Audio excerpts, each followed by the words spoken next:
Astaghfirullah. Assalamualaikum warahmatullahi wabarakatuh.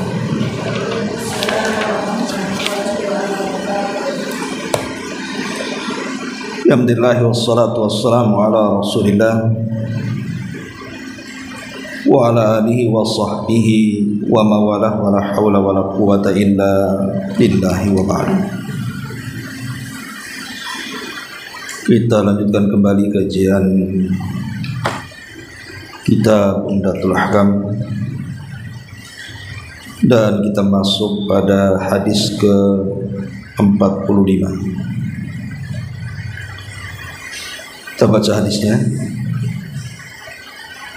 An Aisyah radhiyallahu anha qalat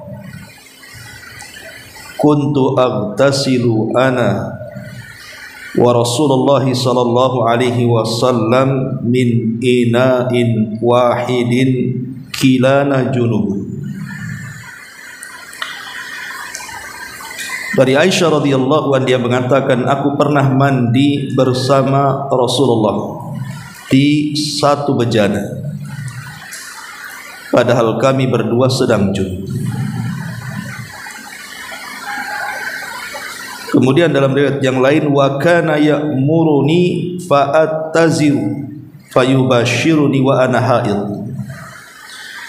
Nabi memerintahkan aku, kemudian aku bersarung menutupi pusar hingga lutut.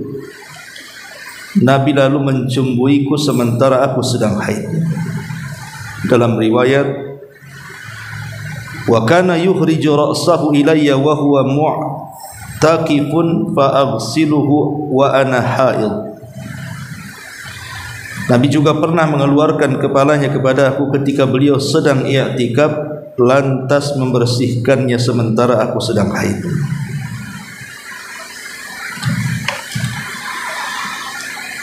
Taib. Hadis ini ada beberapa faedah yang bisa kita ambil pelajaran. Faedah yang pertama tentang bolehnya mandi seorang suami dengan istri di satu bejana.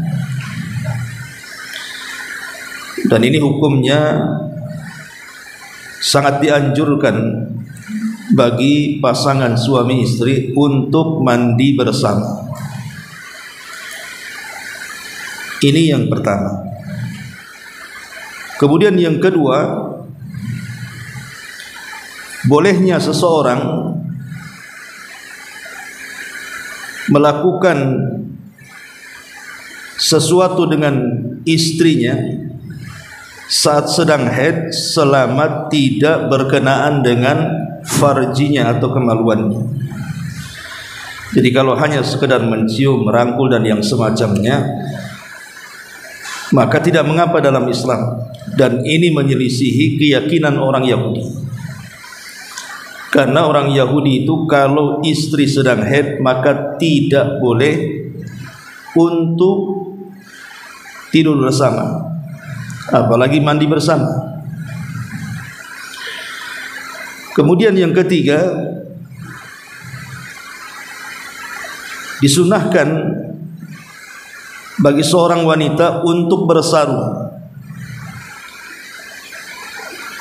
ketika melakukan al-mubasyarah, sentuhan langsung dengan suaminya, karena bagian daripada syaddu adz-dzari'ah. Syaddu dzari'ah itu mencegah sesuatu sebelum terjadinya. Karena berhubungan intim semasa haid itu diharamkan. Tetapi kalau hanya bercumbu saja tidak ada masalah, selama tidak melakukan hubungan suami istri lewat farjinya. Kemudian juga faedahnya, ittikhadul asbab al-mani'ati minal wuqu'i fil muharram, mengambil sebab yang menjadikan seseorang itu jatuh kepada perkara yang diharamkan Allah Subhanahu wa taala. Makanya Nabi SAW menyuruh Aisyah untuk menggunakan sarung. Kemudian juga Di antara faedah yang lainnya tentang bayan hukmi syar'i ala jawazi istihbabu taqlili min ma'il wudu'i wal ghusli, tentang disunahkan sederhana dalam penggunaan air baik ketika wudu ataupun ketika mandi. Walaupun kita memiliki air banyak, artinya tetap sederhanalah dalam penggunaan air. Kemudian juga annal lamsa ahadiz zawjaini lil akhar la yadurruhu bi taharatihim, bahwa bersentuhan suami istri walaupun tanpa ada penghalang tidak memadaratkan kesuciannya. Jadi kalau seandainya selepas mandi junub, artinya dalam satu bejana, otomatis saat mandi pun akan bersentuhan, maka bersentuhannya suami istri tidak memadaratkan taharahnya. Kemudian juga di sini ada faedah tentang husnu isyratin Nabi sallallahu alaihi wasallam di ahlihi. Bagaimana indahnya pergaulan Rasul terhadap keluarganya. Karena mandi bersama dalam satu bejana atau satu ruangan itu bisa menambah kecintaan di antara keduanya. Kemudian juga tentang hadis ini keutamaan salah satu istri Nabi, maksudnya Aisyah radhiyallahu anha, di mana istri Nabi sallallahu alaihi wasallam atau Aisyah ummul mukminin radhiyallahu anha menceritakan bahwa dia mandi bersama Nabi sallallahu alaihi wasallam, dan itu keutamaan seorang istri bisa mandi dengan Nabi sallallahu alaihi wasallam. Kemudian juga di sini ada larangan tentang tidak boleh wanita haid untuk i'tikaf di masjid. Karena Aisyah radhiyallahu anha mengatakan Rasul bersandar di pangkuanku, atau Rasul mengeluarkan kepalanya kepadaku. Artinya Rasul posisinya di dalam masjid sementara Aisyah di luar masjid. Hanya kepala Rasul saja dikeluarkan. Kemudian Aisyah membersihkan atau menyisirnya padahal dia sedang haid. Jadi Aisyah tidak masuk ke dalam masjid, itu maksudnya. Kemudian juga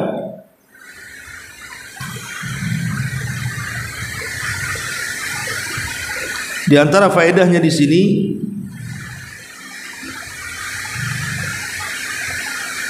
anna wad al junubi yadahu fil ina alladhi fihi al ma'u la yaslubuhu tuhuriyatu. Jadi anggota badan orang yang junub apabila menyentuh air, maka air itu tidak otomatis berubah menjadi najis, tidak, tapi tetap di atas kesuciannya. Karena mandinya seorang laki-laki atau seorang suami dengan istri dalam satu bejana tidak mempengaruhi kebersihan air itu, tetap sah mandinya. Ini diantara faedah yang disebutkan oleh para ulama. Baik, kemudian hadis berikutnya. An Aisyah radhiyallahu anha qalat, kana Rasulullah sallallahu alaihi wasallam yattaqiu fi hijri wa ana haidun fayaqra'ul Qur'an. Aisyah mengatakan Rasul bersandar di pangkuanku padahal aku sedang haid, kemudian beliau membaca Al-Qur'an. Dan ini kebiasaan Nabi sallallahu alaihi wasallam yang selalu diceritakan oleh Ummul Mukminin Aisyah radhiyallahu anha. Karena kebiasaan Aisyah radhiyallahu anha apabila Rasul berada pada giliran malamnya, maka Nabi SAW biasanya akan tertidur terlebih dahulu di pangkuan Aisyah, baru kemudian Aisyah tidur. Itu kebiasaan Aisyah radhiyallahu anha. Jadi Rasul kalau sudah mengantuk, maka paha Aisyah itu selalu dijadikan bantalnya. Kemudian Rasul tertidur. Baru setelah Rasul tertidur, maka Aisyah kemudian akan meletakkan pelan-pelan kepala Rasul, kemudian dia tidur di sampingnya. Dan itu juga ada beberapa riwayat di antaranya. Satu malam Aisyah radhiyallahu anha pernah bercerita. Jadi saat Rasul sallallahu alaihi wasallam sedang tertidur di pangkuannya dan melihat Rasul terlelap begitu lelapnya dalam tidurnya, Aisyah memandangi wajahnya. Tiba-tiba kemudian Aisyah radhiyallahu anha menangis. Tangisan Aisyah itu akhirnya tertetes persis di pipi Nabi. Namanya kepala Rasul di bawah, Aisyah sedang terduduk, sehingga tangisan itu meleleh sampai menetes kemudian mengenai pipi Nabi. Ya, sontak saja Nabi kemudian bangun, duduk dan memandang istrinya, seolah-olah ada sesuatu. Makanya Rasul mengatakan, kenapa engkau menangis wahai Aisyah, dan kenapa air matamu? Maka Aisyah radhiyallahu anha mengatakan, tadzakkartu yaumal qiyamah, aku ingat dengan hari kiamat. Hal tadhkuru bi ahlika yaumal qiyamah, apakah engkau akan mengingat diriku sebagai istrimu kelak pada hari kiamat wahai Rasul?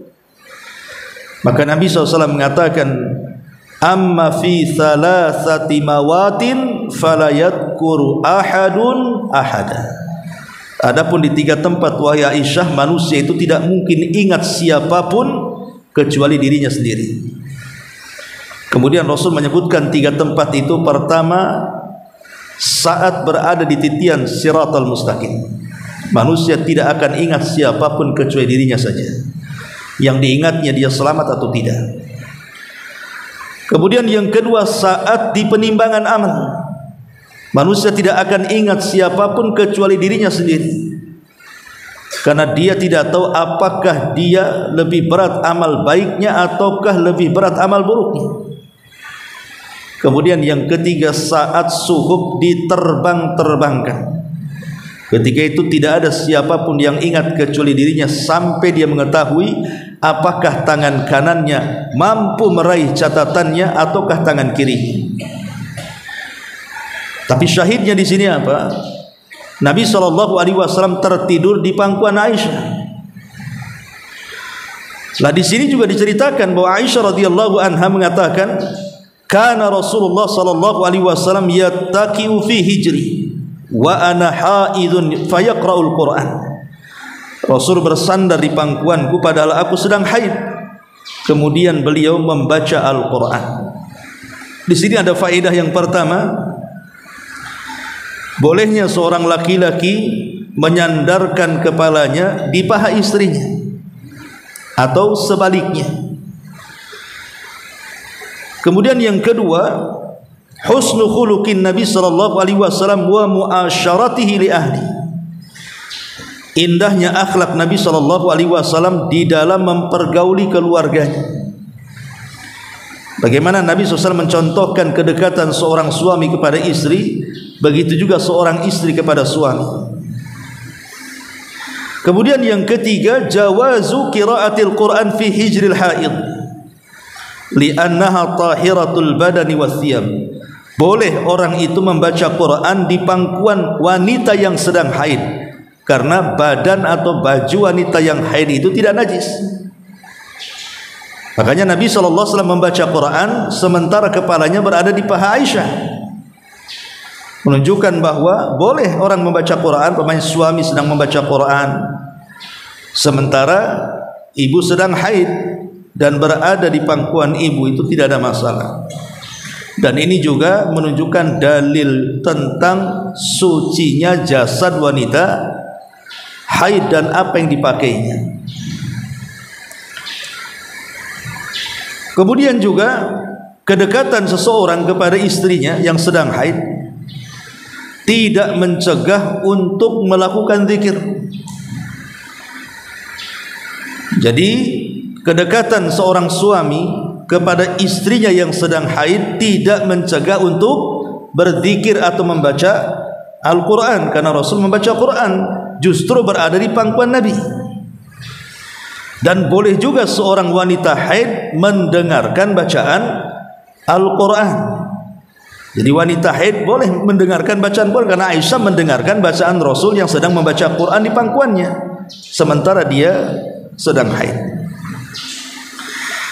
Adapun tentang seorang wanita yang membaca Quran, maka ini sudah dijelaskan kemarin bahwa tidak boleh seorang wanita membaca Al-Quran kecuali dalam dua perkara. Pertama, kalau memang dia wanita yang suka menjaga Quran, jadi selama dia tidak sedang haid, memang dia jaga Quran itu, setiap hari dia baca, sehingga ketika dia haid, dia rindu untuk membaca Quran, maka boleh pertama dia membaca Quran dari hafalannya. Yang kedua, boleh juga kalau dia tidak hafal membaca dari mushaf dengan cara tidak bersentuhan langsung antara tangan dengan mushafnya, atau dari alat-alat elektronik seperti handphone dan yang semacamnya. Boleh seperti itu. Yang kedua, atau memang seseorang wanita itu seorang guru. Dia seorang guru. Ketika dia sedang haid, tidak ada yang menggantikan untuk mengajar. Mungkin dia seorang guru Al-Quran, ketika mengajar dia haid dan tidak ada yang bisa menggantikan dia. Maka kalau seandainya seperti itu, hukumnya sama dengan yang pertama. Boleh dia mengajarkan Quran dengan hafalannya, atau juga membaca Quran tapi tidak bersentuhan langsung dengan mushafnya. Jadi dua perkara ini dibolehkan wanita itu membaca Quran sedang haid. Tapi secara umum wanita yang sedang haid tidak boleh memegang mushaf ataupun membaca Quran. Ini diantara faedah hadis yang ke-48. Kemudian hadis yang terakhir dalam bab haid ini, An Mu'adata binti Abdillah qalat sa'altu Aisyah radhiyallahu anha faqultu ma balul haidhi taqdi as-sawma wa la taqdi as-salata faqalat aharuriyatun anti faqultu lastu biharuriyatin walakinni as'alu faqalat kana yusibuna dzalika fa nu'maru bi qada'is saumi wa la nu'maru bi qada'is salati. Mu'adzah binti Abdullah menuturkan bahwa dirinya pernah bertanya kepada Aisyah Ummul Mukminin radhiyallahu anha, mengapa orang haid harus mengganti puasa pada hari yang lain akan tetapi tidak mengganti solat pada hari yang lain? Jadi kenapa orang yang meninggalkan puasa harus diqadha, tapi orang meninggalkan solat kok tidak diqadha, gitu maksudnya. Maka Aisyah radhiyallahu anha mengatakan, apakah engkau termasuk kelompok Haruriyah? Kelompok Haruriyah itu diambil dari Harura. Harura itu satu desa yang berada di dekat Kufah. Desa itu terkenal karena dari desa itulah ada cikal bakal kelompok sesat pertama dalam Islam yang disebut dengan Khawarij. Jadi orang-orang Khawarij itu muncul di satu desa namanya Harura, di mana orang-orang Khawarij itu kan terkenal ibadahnya. Jadi ibadah mereka lebih hebat dibandingkan ibadah kita. Solat mereka, puasa mereka, baca Quran mereka jauh lebih hebat dibandingkan ibadah kita. Cuman ada cacat kata Rasul, tetapi mereka dengan pemahamannya yang sesat keluar dari Islam seperti keluar anak panah dari busurnya. Jadi karena pertanyaan ini seolah-olah apa? Ya kalau bisa solat juga diqadha lah, kan begitu. Jangan puasa saja, seolah-olah kan seperti itu maunya. Makanya Aisyah radhiyallahu anha menyangka wanita ini dari Haruri. Maka wanita ini membantah, bukan, aku bukan orang Haruri, tetapi aku hanya bertanya saja tentang hukumnya. Maka Aisyah radhiyallahu anha menjawab, kami pernah mengalami haid di masa Nabi. Kami diperintahkan untuk mengqadha puasa, namun tidak diperintahkan mengqadha salat. Hadis ini sangat penting untuk kita bahas karena berkenaan dengan orang yang meninggalkan salat. Adakah orang yang meninggalkan salat itu mengqadha salatnya atau tidak? Karena ini sering ditanyakan, Ustaz, saya sudah 5 tahun, 10 tahun, bahkan sebagian mereka sampai puluhan tahun meninggalkan salat. Sekarang saya sadar bahwa salat itu penting, akhirnya saya salat. Apakah salat yang bertahun-tahun yang saya lakukan itu harus diqadha atau tidak? Bahkan saya beberapa kali ditanya soal hukum yang seperti ini. Ya. Ma'asyiral muslimat yang dimuliakan Allah Subhanahu wa taala, begini. Pertama, orang yang meninggalkan salat itu hakikatnya dia telah memutus tali dia dengan Allah Subhanahu wa taala. Telah memutuskan hubungan dia dengan Allah Subhanahu wa taala. Saya tidak kebayang bagaimana orang-orang yang memutuskan hubungan dengan Allah bertahun-tahun, sampai ada yang 10 tahun tidak salat, 15 tahun tidak salat, 20 tahun tidak salat. Macam mana hidupnya? Orang yang lepas dari hubungan bersama Allah itu macam mana hidupnya? Karena konsekuensinya orang yang lepas hubungan dengan Allah Subhanahu wa taala dengan memutus tali salat antara dia dengan Allah, konsekuensinya pasti dia tidak akan ditolong oleh Allah Subhanahu wa taala, tidak akan tenang hatinya. Pasti akan banyak masalah hidupnya. Makanya enggak kebayang itu selama dia bertahun-tahun tidak salat itu macam mana hidupnya gitu ya. Pasti dia tidak mengalami ketenangan sama sekali. Karena ketenangan itu hanya terjadi dengan adanya interaksi antara hati kita dengan Allah Subhanahu wa taala. Kalau sudah terputus, macam mana dia akan tenang hidupnya? Makanya seorang syekh bercerita, ada orang yang punya usaha besar, karyawannya banyak, tapi hidupnya banyak masalah. Kalau cerita uang tidak kurang uangnya, kalau cerita rumah paling besar rumahnya, kalau cerita kekayaan paling kaya hidupnya, tapi dia tidak pernah merasa tenang sama sekali dalam kehidupannya. Artinya kekayaan tidak menjamin kebahagiaan. Jadi satu hari dia memperhatikan semua karyawannya, kemudian matanya tertuju kepada seorang karyawan yang paling rendah gajinya, bahkan yang paling rendah pekerjaan di perusahaannya sebagai cleaning service. Itu paling kecil gajinya, paling capek kerjanya. Tetapi dia lihat hidupnya senang, mudah tertawa, mudah bercanda, seolah tidak ada beban dalam hidupnya. Dan dia perhatikan berbulan-bulan seperti itu, seolah-olah nggak ada beban itu si cleaning service itu. Jadi satu hari bosnya ini memanggil langsung ke kantornya, ingin bertanya rahasia kenapa dia mudah senyum, mudah tertawa, menyenangkan orang lain dengan candanya, dan seolah-olah tidak ada beban dalam hidupnya. Apa rahasia kebahagiaannya? Jadi sang bos ini berusaha untuk bertanya apa rahasia dan kunci kebahagiaannya, tapi si cleaning service ini tidak menjawab. Dia mengatakan tidak ada masalah, tidak ada kunci apapun katanya. Ya, aku biasa saja hidup seperti ini. Tapi kemudian baru dia menyadari, oh boleh jadi kata cleaning service ini karena aku tidak pernah meninggalkan sholat katanya. Karena aku tidak pernah meninggalkan sholat. Barulah si bos ini menyadari bahwa jangan-jangan itu pula yang menjadikan hidupnya tidak bahagia. Kemudian dia berterima kasih karena sudah mendapatkan informasi. Sejak saat itulah dia sholat. Setelah dia melaksanakan sholat tidak butuh waktu lama, tiba-tiba kehidupannya berubah 180 derajat. Yang tadinya susah senyum jadi senyum-senyum, yang tadinya susah bercanda jadi mudah bercanda, yang tadinya hidupnya sesak jadi lapang, kemudian rumah tangganya menjadi baik, dan begitu seterusnya. Disitulah dia berterima kasih betul kepada cleaning service itu.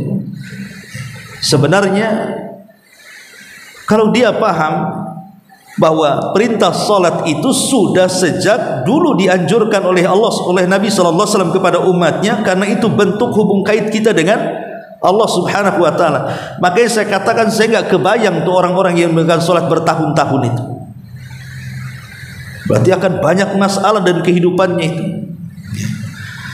Lah, tentang hukum orang yang meninggalkan solat bertahun-tahun, apakah harus diqadha ataukah tidak? Maka dijelaskan oleh sebagian para ulama, karena ini kan masalah khilafiyah ibu ya, masalah perselisihan ulama, apakah orang yang meninggalkan 10 tahun 20 tahun solat harus diqadha puasanya, diqadha solatnya. Jumhurul ulama ada yang mengatakan qadha solatnya. Kalau mayoritas ulama memang mengatakan harus diqadha salatnya. Pokoknya diingat-ingat berapa tahun Anda meninggalkan salat, hitung, kemudian lakukan salat setelah salat.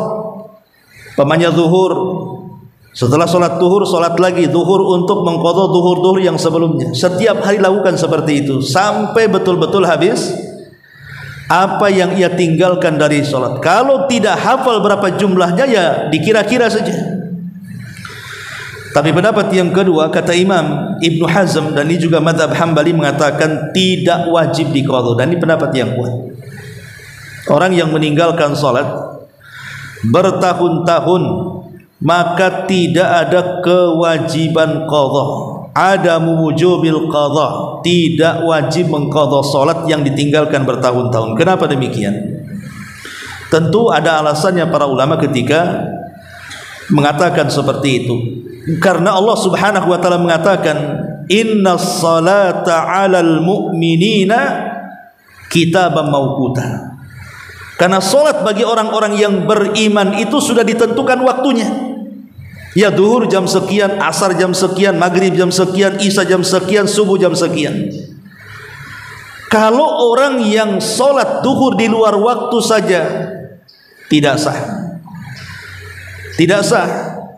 Maka karena solat itu ada waktu-waktunya, berarti solat yang ditinggalkannya secara sengaja, apalagi bertahun-tahun, maka tidak wajib diqadha. Karena solat di luar waktu masalahnya, tidak sah solat di luar waktu. Kan waktunya sudah lewat masalahnya. Berarti kalau dia mengqadha solat duhur yang kemarin berarti di luar waktunya kan? Berarti tidak sah, karena solat bagi seorang yang beriman itu ada waktu-waktunya. Ini diantara dalil. Kemudian yang kedua, wal qada'u la yajibu illa bi amrin jadid, dan qadha itu tidak wajib kecuali ada perintah baru dari Nabi. Sementara hadis yang kita baca di sini, Aisyah radhiyallahu anha mengatakan apa? Fa nu'maru bi qada'is shaum wa la nu'maru bi qada'is shalah. Kami diperintahkan untuk mengqadha puasa tapi tidak diperintahkan mengqadha salat. Dan Aisyah mengatakan, dulu waktu saya haid di masa Rasul, saya meninggalkan salat. Kalau orang meninggalkan salat karena ada uzur, itu saja tidak diqadha, macam mana orang yang meninggalkan salat secara sengaja sampai bertahun-tahun lagi? Berarti tidak ada kewajiban mengqadha karena dosa dia sudah banyak. Orang yang meninggalkan salat bertahun-tahun itu hakikatnya dia luput banyak kebaikan dalam hidupnya. Makanya Al-Walid Ibnul Walid ketika menasihati adiknya atau kakaknya Khalid ibn Walid sebelum dia masuk Islam, dia mengirim surat. Al-Walid kan masuk Islam duluan, Khalid baru belakangan. Setelah 20 tahun Islam baru dia masuk Islam. Ya. Sementara Al-Walid saudaranya sudah Islam duluan. Jadi ketika kemudian Fathu Mekah, Al-Walid ini mendatangi rumahnya Khalid tapi tidak ditemukan.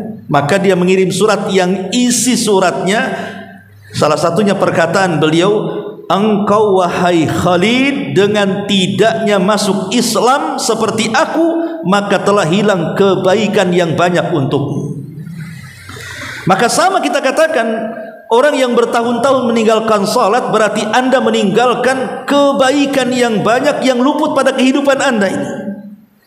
Yang harusnya Anda 10 tahun salat mendapatkan segudang pahala, Anda tinggalkan pahala-pahala itu hanya nafsunya saja. Maka kewajiban orang yang meninggalkan salat bertahun-tahun, dia harus taubatan nasuha. Karena orang yang meninggalkan salat secara jumlah kafir berdasarkan kesepakatan para ulama. Kata Syekhul Islam Ibnu Taimiyah rahimahullahu taala, man tarakas salata jumlatan faqad kafara. Barang siapa yang meninggalkan salat secara jumlah, artinya lebih banyak ditinggalkan atau sama sekali tidak melakukan, maka dia telah kafir. Bittifaqil ulama, berdasarkan kesepakatan ulama. Jadi lebih banyak ditinggalkan. Kalau yang lebih banyak meninggalkan salat dibandingkan yang melakukan saja sudah dikatakan kafir, macam mana orang yang secara keseluruhan dia tidak salat sama sekali, mulai dari akil balik sampai usianya 50 tahun baru sadar kemudian salat, berarti selama itu dia kafir, keluar dari Islam. Berarti kewajiban dia yang pertama bertobat dengan taubatan nasuha. Dia harus bertobat, benar-benar bertobat dengan taubatan yang sungguh-sungguh. Di mana taubatan nasuha itu pertama dia harus menyesal kenapa dulu dia meninggalkan sholat. Harus ada penyesalan yang dalam lubuk hati yang paling dalam kenapa dia meninggalkan sholat, dan harus jujur.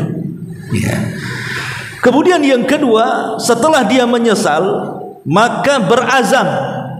Setelah menyesal dia harus berazam untuk melakukan sholat. Karena dulu meninggalkan sholat, maka harus berazam untuk melaksanakan sholat.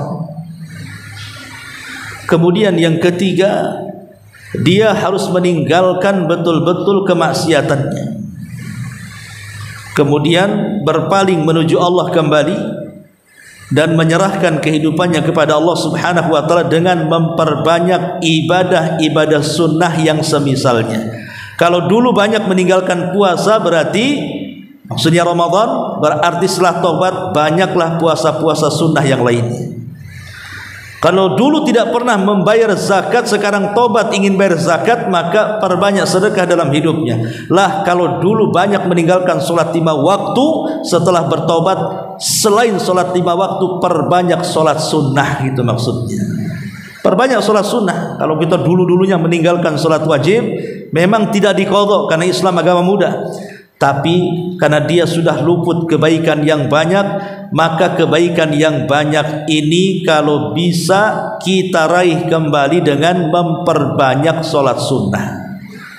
Entah rawatibnya, entah duhanya, entah witirnya, entah qiyamul lail tahajudnya, dan begitulah sholat-sholat sunnah yang banyak.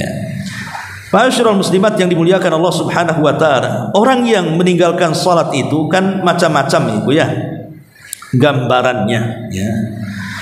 Pertama, ada orang meninggalkan sholat itu memang karena ada uzur seperti lupa atau tidur. Namanya lupa, oh iya tadi saya belum zuhur, ini sudah masuk asar nih, itu lupa, berarti meninggalkan sholat karena lupa. Atau meninggalkan sholat karena tidur, mungkin ibu kelelahan belum tidur 2 malam, akhirnya kemudian tertidur di malam ketiga, tidur jam 10, bangun pula jam 3, lewat tuh subuh, kemudian lewat lagi zuhur, 2 sholat dia lewat. Maka kalau meninggalkan sholat karena 2 perkara, lupa ataupun karena tidur, maka ini ada hadisnya sendiri. Kata Nabi SAW, man nama an salatin aw nasiyaha, siapa yang tertidur atau lupa sehingga dia meninggalkan sholat, fal yusalli idza dzakarahu, maka dia harus sholat ketika dia ingatnya. Nih ibu tidur nih jam 11 malam, bangun jam 3 sore, berarti 2 sholat tertinggalkan subuh dengan zuhur. Berarti ketika ibu bangun langsung ambil wudhu, sholat subuh, lanjut dengan zuhur, kemudian tunggu sholat asar. Gunakan tartib seperti itu. Ini kalau tertidur. Kalau lupa juga sama. Jadi hukum lupa dan tertidur itu sama. Dia harus mengqadha sholatnya kapan? Ketika ingatnya, ketika bangunnya.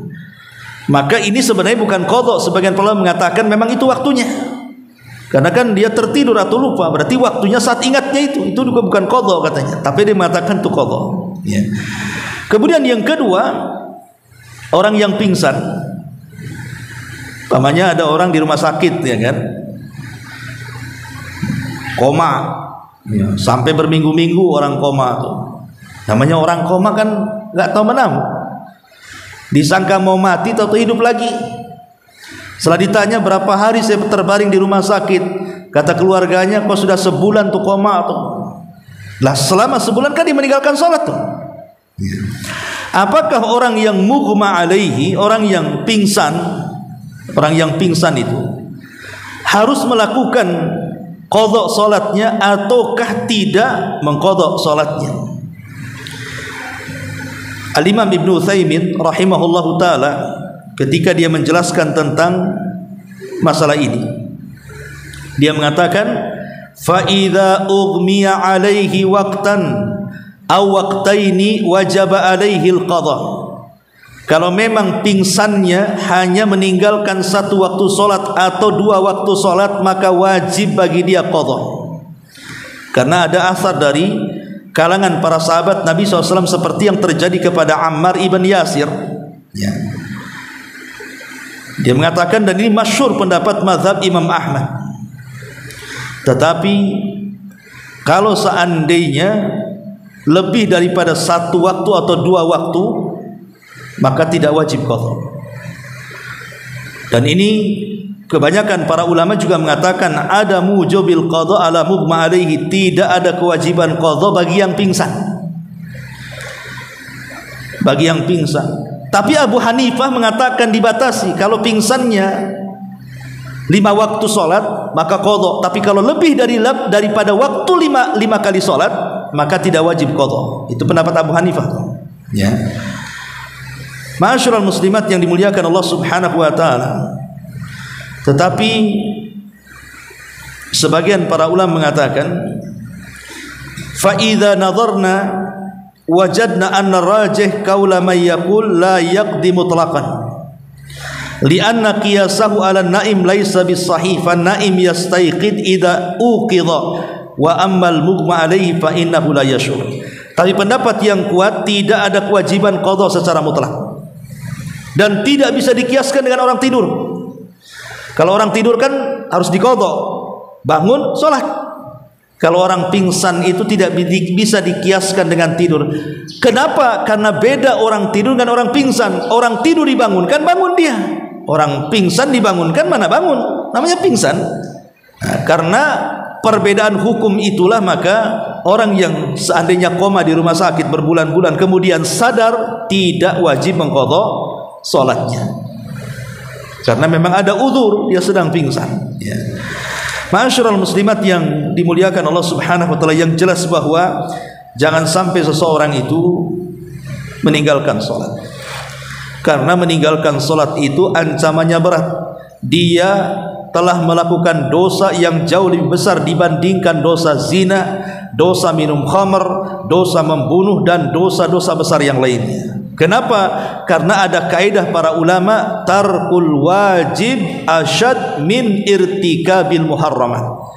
Meninggalkan perkara yang wajib itu dosanya lebih besar dibandingkan melakukan yang diharamkan. Berzina dosa karena diharamkan. Minum khamr berdosa karena diharamkan. Membunuh berdosa karena diharamkan.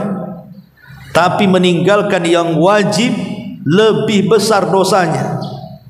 Meninggalkan sholat artinya meninggalkan yang wajib, berarti lebih besar dosanya, melebihi dosa zina, dosa khamr, dosa membunuh dan dosa-dosa yang lainnya. Kenapa? Karena kaidahnya tadi, bahwa meninggalkan yang wajib itu bisa mengkufurkan pelakunya. Orang meninggalkan sholat bisa kafir. Tapi orang yang berzina selama dia tahu itu haram tidak kafir. Orang yang minum khamr selama dia tidak menghalalkan khamr tidak kafir. Tapi orang yang meninggalkan sholat ini menjadi ranah khilaf para ulama. Ada yang sampai mengatakan para ulama, walaupun kita meyakini sholat itu wajib, kalau kita meninggalkan tetap kafir. Dan ini kebanyakan pendapat ulama Najd, ya seperti Syekh Utsaimin, Syekh bin Baz atau ulama-ulama Najd lah kan, ulama-ulama Lajnah Daimah, kafir walaupun satu kali ditinggalkan. Ya. Tapi ada juga yang mengatakan seperti pendapat Syekh Albani mengatakan, lihat orang meninggalkan sholatnya. Kalau dia masih meyakini kewajibannya, meninggalkan karena malas saja, ya tidak sampai kafir, tetapi fasik. Tapi kalau sampai mengingkari kewajibannya bisa kafir. Tapi intinya ketika terjadi perselisihan ulama, ada yang mengatakan kafir, ada yang mengatakan tidak, menunjukkan meninggalkan yang wajib itu lebih besar dosanya karena bisa menuju kekafiran. Tapi orang yang melakukan yang diharamkan seperti zina dan yang semacamnya, selama dia tidak menghalalkan maksiat itu, maka ulama sepakat tidak kafir. Ya, asal dia tidak menghalalkan, ya, tidak menghalalkan zina, tidak menghalalkan khamr, tidak menghalalkan judi, dia tahu itu semua dosa tapi dia terjerumus karena syahwatnya, maka tidak kafir. Dari sini bahaya orang yang meninggalkan salat itu dibandingkan orang yang melakukan yang diharamkan. Dan kalau orang sudah salat dan salatnya baik, pasti dengan sendirinya maksiat itu akan ditinggalkannya. Karena Allah mengatakan innas salata tanha anil fahsya'i wal munkar. Salat itu bisa mencegah perbuatan fahsya. Fahsya itu perbuatan yang tidak dilihat orang. Sementara mungkar itu kemaksiatan yang terang-terangan. Jadi salat itu bisa mencegah perbuatan kemaksiatan tersembunyi dan kemaksiatan yang terang-terangan, gitu maksudnya. Karena fahsya itu biasanya diidentikan dengan perbuatan zina, homoseksual dan yang semacamnya. Yang tidak mungkin dilakukan terang-terangan. Orang berzina pasti akan ya sewa hotel, sewa ini, sewa itu supaya orang nggak tahu, kan begitu. Tapi mungkar itu sesuatu yang terang-terangan, kezaliman, ya, menampar orang di hadapan orang dan begitu seterusnya. Intinya bahwa kalau orang rajin sholat pasti akan baik karena hidupnya ada hubung kait dengan Allah Subhanahu wa taala. Inilah di antara hadis yang terakhir dalam bab Kitabul Haid. Insyaallah minggu depan kita masuk pada bab salat. Tapi sampai di sini silahkan kalau yang bertanya.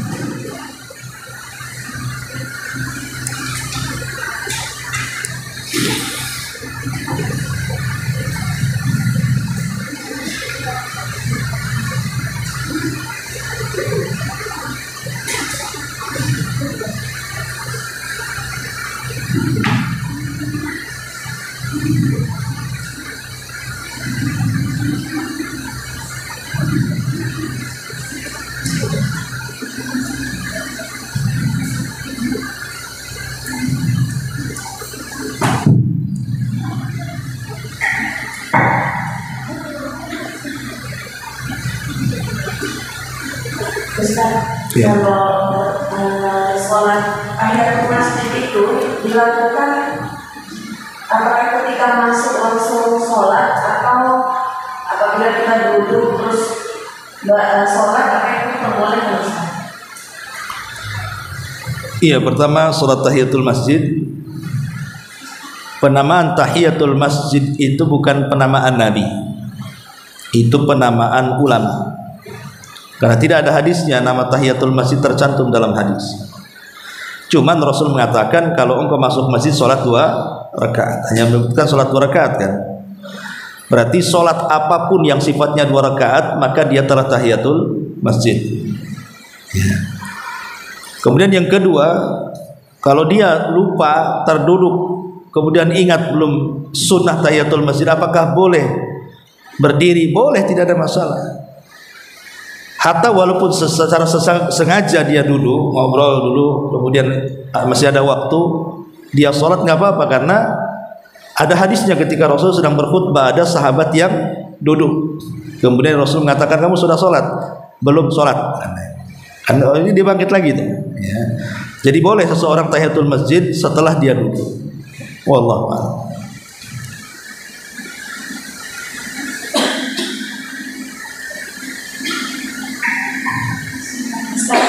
Iya. Jika kita bermakmum ke imam saat sholat, imam sudah salam akhir, sedangkan kita belum selesai membaca tasyahud, kemudian belum juga kita akan baca yang 4 perlindungan itu. Apa kita akan selesaikan baca tasyahudnya atau kita tetap ikuti imam? Selesaikan.